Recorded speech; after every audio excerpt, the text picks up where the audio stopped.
lyonradio.com.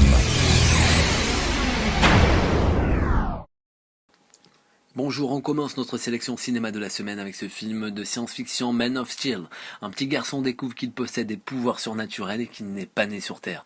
Plus tard, il s'engage dans un périple afin de comprendre d'où il vient et pourquoi il a été envoyé sur notre planète. Mais il devra devenir un héros s'il veut sauver le monde de la destruction totale et incarner l'espoir pour toute l'humanité. Superman va devoir affronter deux autres survivants de la planète Krypton, le redoutable Général Zod et Faora, son partenaire.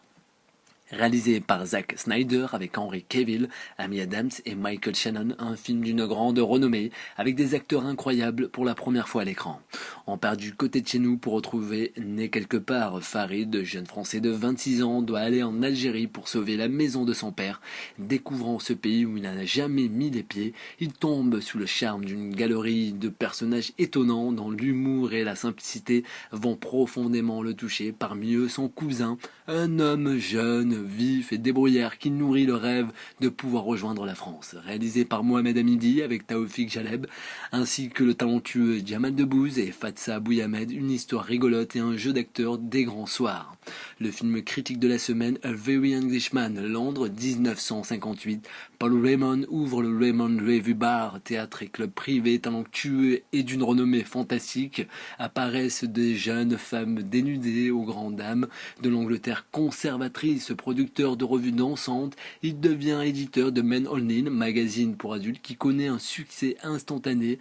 Roi de la nuit, il acquiert l'un des plus beaux immeubles de la capitale anglaise jusqu'à devenir l'homme le plus riche du Royaume-Uni en 1992. Réalisé par Michael Winterbottom avec Steve Coogan, Anne Friel et Imogen Poots, une comédie sur fond dramatique mais pour une histoire totalement vraie. Enfin, on termine avec The Bay, la petite ville côtière de Chesapeake Bay doit sa prospérité à l'élément aquatique. Lorsque deux biologistes français révèlent un affolant niveau de toxicité de l'eau et tentent d'alerter la maire de la ville, ce dernier refuse de semer la panique dans sa paisible cité. Inaction fatale puisqu'une épidémie mortelle ne tarde à se répandre, qui voit les habitants se transformer en hôtes de parasites mutants qui prennent le contrôle de leur esprit, tandis que Chesapeake Bay sombre dans l'horreur.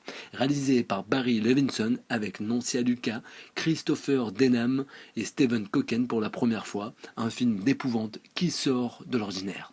Voilà, c'est la fin des sorties cinéma de la semaine. Je vous souhaite de bonnes séances dans les salles obscures et vous retrouve la semaine prochaine pour de nouvelles sorties.